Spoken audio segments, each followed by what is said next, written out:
جزاکم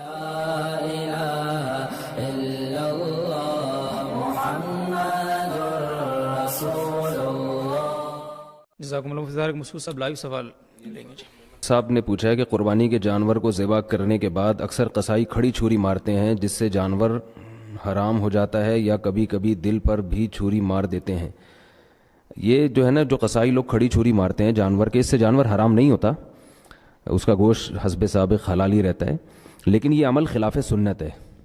کسی بھی فقہ کی کتاب میں اس کا کوئی تذکرہ نہیں ملتا کہ 4 رگیں کٹنے کے بعد بھی کچھ کیا جائے گا. جب جانور کی 4 رگیں کٹ گئیں تو جانور کو اب تڑپنے دیں.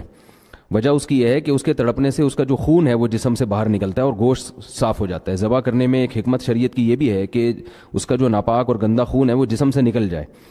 تو اگر وہ آپ اس کو جلدی کاٹ دیں گے، یعنی اس کے کھڑی چھری ماریں گے، اور قصائیوں کا مقصد یہ ہوتا ہے تاکہ یہ جلدی ٹھنڈا ہو جائے، تو اس کا نقصان یہ ہوتا ہے کہ بہت سارا خون گوشت کے اندر سرایت کر جاتا ہے.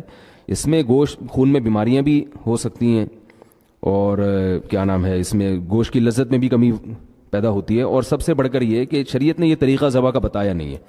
اس لیے قصائیوں کو اس عمل سے روکنا چاہیے، ان کو مسئلہ سمجھانا چاہیے کہ اپنی جلد بازی کے چکر میں ایسا کام نہ کریں جو سنت کے خلاف ہو.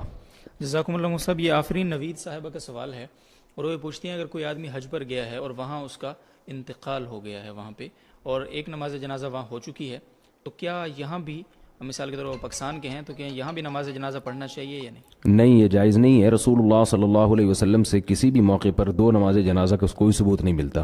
صحابہ کرام، تابعین، اسلاف کے دور میں ہمیشہ میت کی ایک ہی نماز جنازہ پڑھی گئی ہے. تو اس لیے یہ یعنی اضافہ ہے ایک شریعت پر. البتہ یہ فقہاء نے مسئلہ بیان کیا کہ ولی کی اجازت کے بغیر اگر نماز جنازہ پڑھا دیا گیا ہو تو ایک الگ بات ہے، لیکن ایسا ہوتا نہیں ہے. ظاہر ہے حرم کی نماز کو کون ولی کہے گا کہ وہاں نماز نہ پڑھائی جائے، تو سب کی اجازت سے ہی ہوتی ہے. اس لیے دوبارہ اس کی نماز جنازہ نہیں پڑھائی جائے گی بلکہ اس کو دفن کر دیا جائے گا. دوسرا مسئلہ قربانی کے حوالے سے لوگ یہ پوچھتے ہیں گوشت کتنے دن تک اسٹور کر سکتے ہیں، کتنا دن؟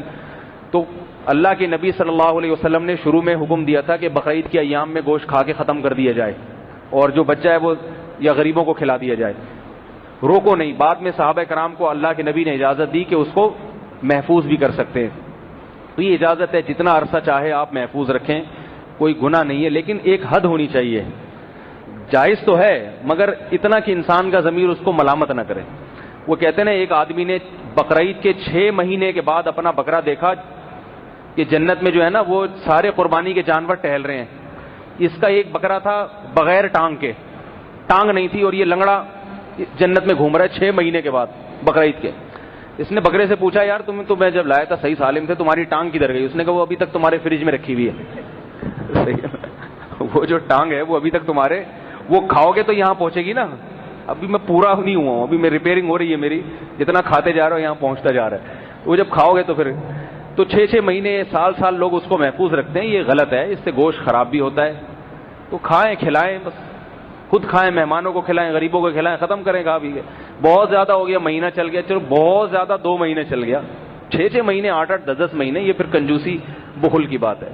اللہ تعالیٰ عمل کی توفیق عطا فرمائے.